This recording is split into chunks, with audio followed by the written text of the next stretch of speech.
how to paraphrase. Paraphrasing is an important skill. It helps you to express the same idea as the original text, but in your own way, in different words. So that when someone is reading it, they don't think that you have just copied and pasted or you have just combined the sentences. It's also a way to show that you actually understand what's written. So this skill, it's very important in summary writing, and it also, how paraphrasing is done, if you understand that, then it will also help you in your reading tasks, such as multiple choice questions. Because in reading, when you are looking for when you're trying to find the right answer, sometimes it's not written directly as you will see in the options. You should be able to understand that the relevant information, it might have been paraphrased in a different way. So that's why paraphrasing is very important. And before we dive deeper into the summary questions, we have this session for you, which will help you understand some of the common ways and some of the easiest ways you can paraphrase. You would have come across, if you have already done the summary lecture classes, from those videos, we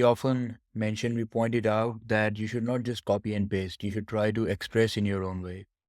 So this is a key skill which will help you with that. So one by one, we are going to look at the different methods that you can use to paraphrase, and you can start using those methods in your practice. And then over a period of time, by the time of your exam, they'll come to you naturally. They'll become a part of your writing very naturally. The very first way to paraphrase is to use synonyms. So synonyms are words which have similar meaning, which help you to, if you replace those words, any words with their synonyms, the original meaning will still remain the same. So this technique is very useful. Let's look at an example. So if the original sentence was, the weather was extremely hot yesterday, then think what are some of the words that you can substitute here with synonyms, with words which are the same in meaning or similar in meaning in this context. Can you think of something for extremely or for hot? Here's one of the possible solutions. Yesterday's weather was exceptionally warm.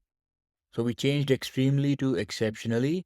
We changed hot to warm. And based upon that, then we also restructured the sentence a bit. So sometimes at a very basic level, if you do this, you could have done the weather was extremely warm yesterday, or the weather was exceptionally warm yesterday. And that would also be a difference. But by flipping the sentence around, we have made it almost original. So ideally, that is what you should aim for. But if you can't do that, then at the simpler level, whatever changes you can do, if you can just substitute extremely with exceptionally, hot with warm, then that would also be fine. At least it's a step in the right direction. Let's look at another example. She is a talented musician, and one of the possible solutions, she possesses musical talent. You could have also said she's a gifted musician, right? Or she's an exceptional musician. That pretty much also conveys the same meaning. So there are always different ways that you can do that. And since this is an exam of academic English, try to make the replacements, try to rephrase in a way that it's still academic, okay? Don't change it in a way that it now reads casual or informal. The substitutions you do should still maintain the academic aspect of the text. So that was synonym substitution. The next one is sentence restructuring. So change the structure of the sentence while retaining its core meaning. This is effective for breaking down complex sentences or emphasizing different aspects. So let's look at an example. The sentence is, despite her tiredness, she continued working late into the night. So you see, it's a complex sentence and there are different aspects that she was tired, but despite that, she continued working late into the night. So there are a few different things going on here. You can change it. You can emphasize on she worked late into the night, even though she was tired. So this is an example of sentence restructuring. Let's look at another example. The company's profits increased due to its innovative products. So can we flip this around? Innovative products led to an increase in the company's profits. All right. So sometimes just by flipping it around, and if you can identify the complex sentence and you can identify the two parts, like in this sentence, the company's profits increased. Why? Due to its innovative products. So those are the two parts, the increase in profits and the reason that it happened due to the innovative products. Now, that you recognize the parts, you can flip them around, and that will restructure your sentence. The next useful method, and one of the very common methods for rephrasing, is changing active voice to passive voice or passive voice to active voice. For example, the chef prepared a delicious meal. If you change this, a delicious meal was prepared by the chef. So you change active to passive. Another example, the book was written by Mark Twain. And then you change Mark Twain wrote the book.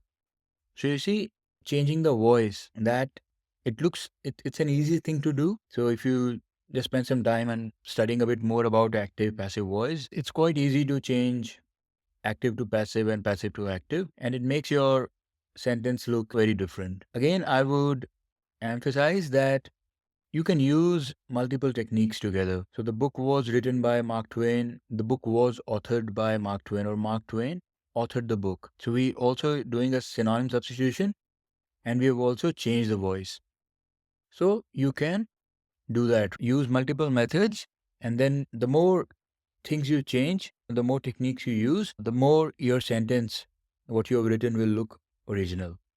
And ultimately, that is our goal, that if someone is reading a summary, they should not just look at it and say, you have done nothing, you have just taken sentences from the text and combined them together. They should feel like they're reading an original sentence. The next, you can change the word forms. So you can change a noun to a verb, adjective to adverb, etc., etc. Example, her speech was clear. Now speech, a noun, was clear, but we can also say that she spoke. So instead of saying that her speech was something, we can tell how she spoke. She spoke clearly. So you see, you can change noun to verbs. The car's speed is impressive. The car impressively speeds along. So again, adjectives to adverbs, noun to verbs, do those kind of things and change the word forms. That also will make your writing look original. The next, which is very useful, I think it helps a lot in summary writing. For a moment, forget about templates. Let's say our goal is to receive full marks and we want to write something fresh, something by following all the steps, something that is original. Then this is very useful. So you can reframe the sentence such that now it is as if you are giving a definition or you are providing an explanation of something that was mentioned in the original sentence. For example, climate change is a global concern. So now somebody has made a statement about climate change. What we can do, we can change this in a way that we can write this as if we are defining what climate change is. So climate change, which refers to global environmental shifts, is a matter of worldwide worry. So you can first the definition part, climate change refers to global environmental shifts and is a matter of worry. So basically, you're writing global concern in a different way. But now the whole sentence, it is as if it's a definition of climate change. So often in your summary writing, you just identify the keyword or the key theme and write it as if you are writing a definition. So that makes it very easy because then you only need to focus on one key aspect. And then the rest of the information, the supporting key points, they are just there to complete the definition. The next sentence, let's look at another example. Artificial intelligence is the simulation of human intelligence by machines. So we can change this. Artificial intelligence, defined as the replication of human intellect through machines, is gaining prominence. So we change simulation to replication, human intelligence to human intellect, by machines to through machines, and overall the whole sentence to a definition. So you see, in all these examples, the best examples that we have discussed so far, you have seen that I've used more than one technique. Okay, but you can take small steps. You can start making simple changes. Start with synonyms. Start by flipping the sentence around. And gradually, then you can move to definitions. You can start combining. Even once you have written a simple definition, then you can change words in it, put the synonyms that sound better. So all of that will be really helpful. Next, alter sentence beginnings. So change the sentence's opening words or phrases while maintaining the main idea. For example, in conclusion, the study highlights the importance of learning. And you can say, to summarize, the research underscores the significance of learning. So you see, again, conclusion to summarize. So we change the beginning.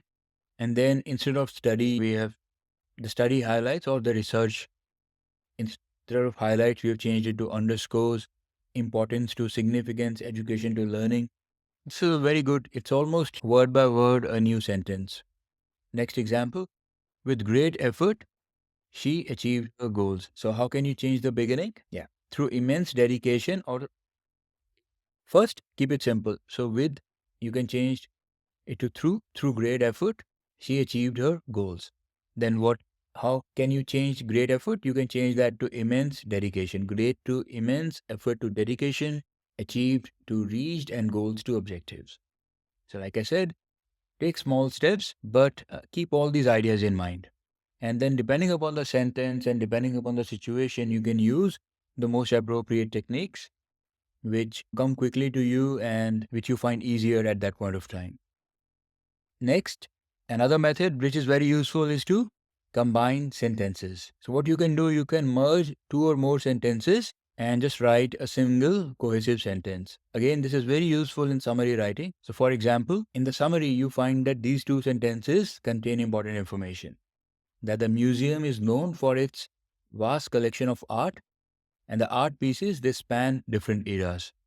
You can combine these two. So first, let's keep it simple. So you will say the museum is known for its vast collection of art, comma, spanning different eras. Now, what else can we change? We can change known for to renowned for, vast to extensive, different eras to various eras. And then we arrive at this.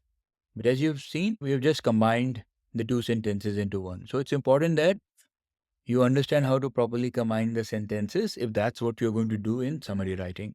Next, the film received critical acclaim. The actors delivered exceptional performances. The film, first, the simple version, the film received critical acclaim for the exceptional performances delivered by the actors. And then you further refine it, further change it.